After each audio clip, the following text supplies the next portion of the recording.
mewakili yang lain. Ini sudah setengah jam lebih, baru 2 gubernur. Kita masih ada sisa 9 gubernur.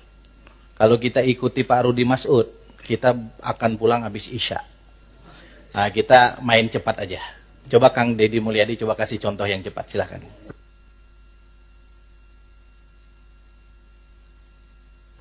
Baik, pimpinan yang saya hormati, kita langsung saja. Kita tahu bahwa daerah-daerah hari ini mengalami penurunan dana alokasi.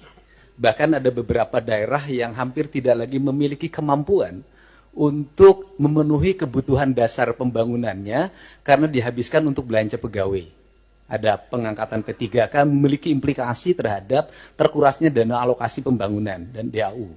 Kemudian yang berikutnya, setelah itu dana DAK mengalami penurunan, terutama di bidang infrastruktur. Ini memiliki implikasi yang cukup luas terhadap kinerja pembangunan di setiap daerah. Kalau data-datanya kita sudah sampaikan lah, nanti tinggal dilihat. Nah, seluruh problem itu menurut saya harus segera diselesaikan dalam kerangka kerja, dalam rekrutmen kepegawaian P3K yang sesuai dengan kualifikasi yang dibutuhkan oleh daerah. Saya berikan contoh misalnya, tidak semua menurut saya seleksi untuk P3K atau ASN itu harus melalui pendekatan seleksi digital. Kenapa? Karena ada beberapa spesifikasi pekerjaan yang itu tidak perlu digitalisasi. Sopir truk sampah itu nggak usah seleksi ASN menurut saya. Tukang sapu itu tidak usah. Tukang taman tidak usah. Tenaga office boy tidak usah. Tenaga pengamanan itu tidak usah. Apa sih dampaknya dari rekrutmen ini? Yang pertama dari sisi rekrutmennya terjadi rekrutmen ASN dan P3K, tetapi di sisi lain kebutuhan yang dibutuhkan oleh daerah dan provinsi itu tetap dilakukan. Pada akhirnya ngangkat lagi melalui outsourcing. Ini pertama pendekatan. Kemudian yang kedua, bahwa BUMD pasti kualifikasinya nanti data disampaikan, ada sehat, ada dalam kategori sehat banget, ada yang dalam kategori tidak sehat.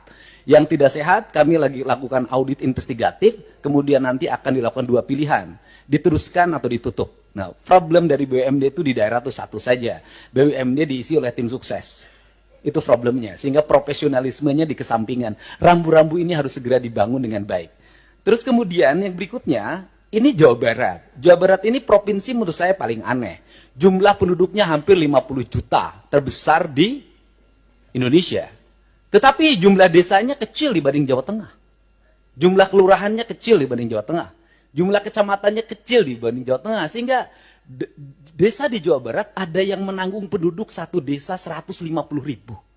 Nah, komposisi dana desa, itu pendekatannya tidak seperti itu. Tetap saja pendekatan-pendekatan normatif daerah. Ini yang harus segera dilakukan evaluasi. Ini. Dan kemudian yang berikutnya adalah sudah juga semestinya Komisi 2 memelopori daerah-daerah desa yang sudah berubah karakternya menjadi kelurahan karena pertumbuhan industri. Harus segera dibuat kelurahan, tidak desa lagi. Karena pendekatan kewilayahan sudah tidak relevan lagi dengan jumlah penduduk yang tidak monokultur, yang sudah plural. Yang perlu dilakukan pendekatan birokratif bukan berdasarkan pendekatan politik. Ini yang harus dilakukan. Kemudian yang berikutnya adalah daerah menanggung beban apa lagi? Instansi vertikal seperti Kementerian Agama itu kewenangannya banyak banget. Ngurus madrasah diniyah, madrasah sanawiyah, madrasah aliyah, masjid, pondok pesantren, tapi duitnya nggak bawa. Nah, pada akhirnya kalau gubernur tidak memenuhi, kalau bupati tidak memenuhi kebutuhannya, maka nanti akan dibenturkan dengan isu agama, tidak berpihak pada kepentingan umat. Padahal di satu sisi, dia masih memiliki kewajiban-kewajiban terhadap sekolah SD negerinya masih roboh, SMP negerinya masih roboh, SMA negerinya masih roboh. Nah, problem seperti ini kalau dibawa ke wilayah politik DPR, maka kita akan mendominasi kepentingan ini dibanding kepentingan internal kita, yang menjadi kewajiban dasar kita. Untuk itu nanti ke depan Kementerian Agama harus jelas. Kalau dia mengatakan bahwa masjid tanggung jawab Kementerian Agama, madrasah diniyah tanggung jawab Kementerian Agama, madrasah sanawiyah Kementerian Agama, madrasah aliyah negeri Kementerian Agama, termasuk juga madrasah aliyah swasta, pesantren adalah di bawah Kementerian Agama, uang di Kementerian Agama diperbanyak agar mereka bisa mandiri. Sehingga fiskal kabupaten, fiskal kota, fiskal provinsi sangat berimplikasi kuat bagi kesejahteraan publiknya dan bagi apa yang menjadi kewajiban dasarnya. Kemudian yang berikutnya adalah, ini urusan otonomi di Jawa Barat, lucu. Ada kabupaten yang penduduknya 6 juta. Ada kota yang penduduknya hanya 250.000, tapi berbatasan. Saya berikan contoh misalnya, dulu di wilayah selatan, karena waktu itu ketua komisi 2-nya, itu dapilnya, Ciamis, Banjar, Pangandaran, sehingga pertumbuhan otonominya cepat. Kabupaten Pangandaran, Kota Banjar, Kabupaten Ciamis. Tetapi di wilayah Bogor yang penduduk 6 juta, sampai sekarang nggak berubah-ubah. Kemudian juga Kota Sukabumi berbatasan dengan Kabupaten Sukabumi. Kabupaten Sukabumi penduduknya banyak sekali, sedangkan Kota Sukabumi penduduknya kecil sekali.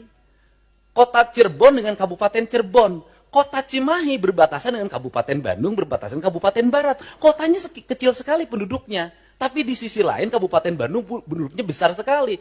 Fiskal ini akan lahir tidak adil. Ada kota yang mendapat alokasi relatif baik, penduduknya sedikit. Ada kabupaten yang alokasinya tidak begitu besar, penduduknya besar.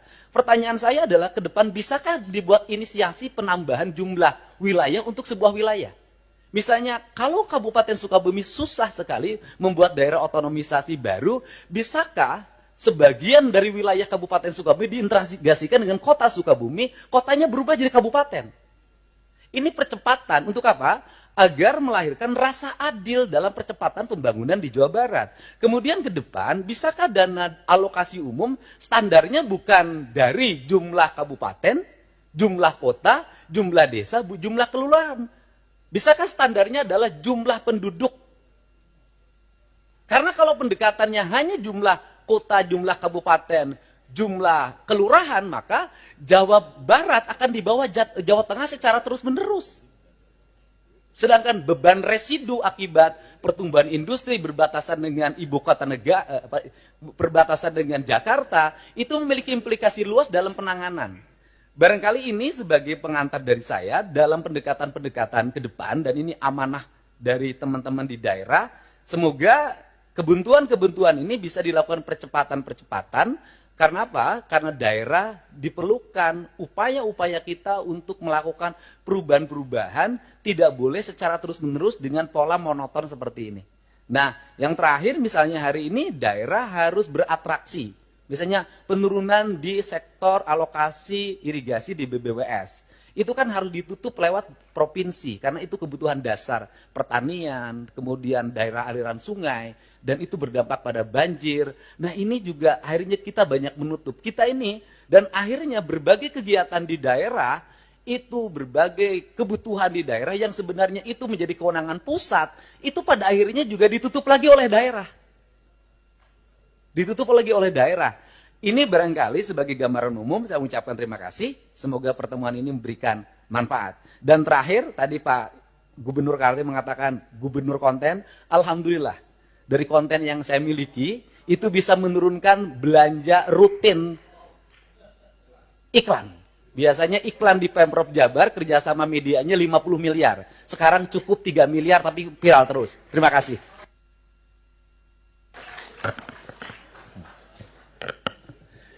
Bu Wamen, dalam penyusunan PP tentang desain besar penataan otonomi daerah itu mungkin tadi masukan dari Gubernur Jawa Barat, dan saya kira nanti yang lain juga bisa memberi masukan. Itu penting untuk kita bikin formula. Selama ini kan ada gairah yang besar untuk menghadirkan daerah otonomi baru, pemekaran. Tapi nomenklatur penggabungan dalam Undang-Undang Pemda, Undang-Undang nomor 23 tahun 2014 itu nggak pernah kita gunakan. Kita mekar terus, gabungnya nggak pernah. Nah, gabung selama ini selalu dikonotasikan dengan kabupaten yang ada gabung ke kabupaten yang lain. Itu kan ekstrim. Tapi pendekatannya bisa jadi beberapa kecamatan di sekitar daerah otonomi itu gabung karena daerahnya dekat. Tadi misalnya, ini kota Sukabumi, ini kabupaten Sukabumi. Kecamatan-kecamatan yang dekat dengan kota Sukabumi, di kabupaten Sukabumi itu gabung ke sini. Kan gitu. Nah, formula-formula ini menurut saya itu penting. Kami sekarang sedang meminta Kemendagri, Pak Gubernur, para gubernur, untuk menyusun PP itu. Karena itu menjadi formula kita untuk nanti menentukan bagaimana desain penataan daerah di Indonesia ke depan. Pimpinan, ada satu lagi yang ini menjadi kegelisahan.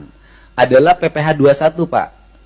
PPh 21 itu dasar pembagian bagi hasilnya berdasarkan di mana dia bayar. Industri yang ada di Jawa Barat itu PPh 21-nya mayoritas di Jakarta.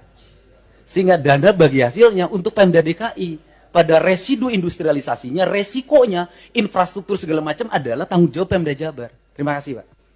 Pak Dirjen Keuangan Daerah itu dicatat, Pak. Termasuk dana transfer itu jangan di akhir tahun, Pak. Nanti kalau perlu nanti Dirjen Keuangan, Kementerian Keuangan atas izin pimpinan kita undang ke sini. Karena kalau enggak itu jadi silpa terus, seperti yang Kaltim dan semua nanti akan mengalami. Mereka dapat uang tapi nggak bisa digunakan. Nah, untuk apa?